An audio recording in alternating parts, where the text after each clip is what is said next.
নমস্কার, রান্না করেছি পাবদা মাছের ঝাল। পাবদা মাছ কেটে পরিষ্কার করে নিয়েছি। এখন দিয়ে দেবো একটু লবণ, হলুদ, মেখে নেব। প্যানে তেল গরম হয়ে গেছে, এখন মাছগুলো দিয়ে দেব।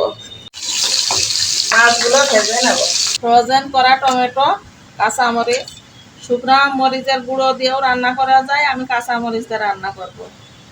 আর এই সরিষা, সাদা সরিষা, জিরা আমি আধা ঘন্টা ভিজিয়ে রেখেছিলাম।